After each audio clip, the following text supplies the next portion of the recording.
Hi, this is Josh Kulp. We are learning Daf Shevui, Daf Tet Zayin of Masechet Kiddushin. And this daf, the very beginning of it, is about how a slave is acquired. And then there's a longer discussion about the various ways in which a slave, both a male slave and a female slave, go free. So I just wanted to give a little overview of some of the stuff we've learned before. This is really the part of the Talmud that most talks about slavery. So that's why we find all of these laws here. Again, to reiterate, rabbis didn't practice slave ownership of other Jews, but they did practice slave ownership, or at least Jews back then. I don't know how much rabbis did, but they were like other Jews.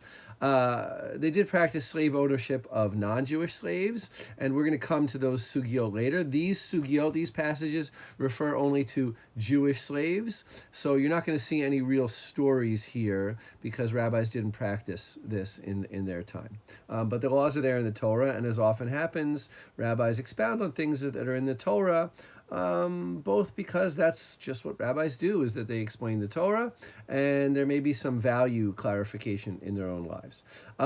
So one thing, the first thing is the document. A slave is acquired with a document. A female slave is also acquired with a document.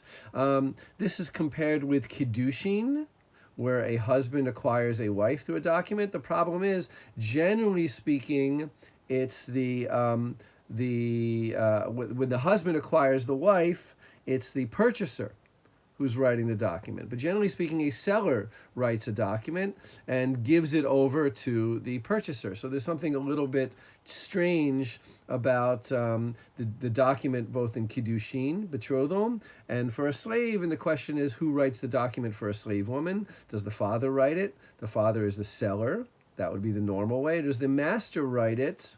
The master is the purchaser, and that would be more akin to Kiddushin, but strange from the laws of selling in general.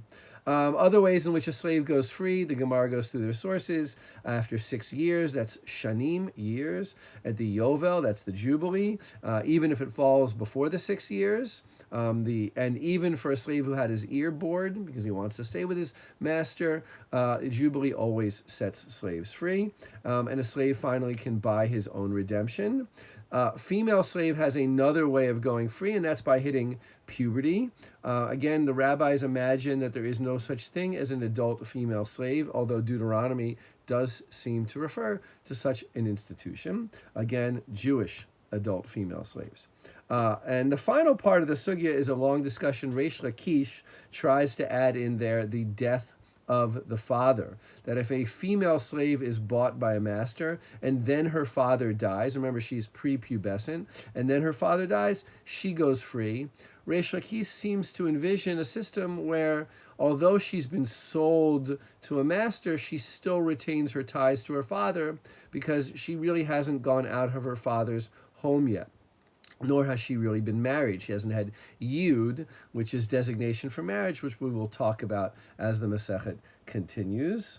And the Talmud also knows, and we're going to talk about this later also, notes that there's another way for a slave to go free, and that's the death of the master. But this is not absolute. First of all, it doesn't happen all the time. A slave won't always go free with the death of his master, whereas when the 6 years come, or the Jubilee comes, the slave will definitely go free, and we know when that will happen. The death of the master would be unknown. And second of all, there are some types of slaves who do serve the son. Not all inheritors, but continue to serve the son. And we will talk about that in the following daf. So good luck with your learning. And as always, if you have questions, let's bring them up on the Facebook page.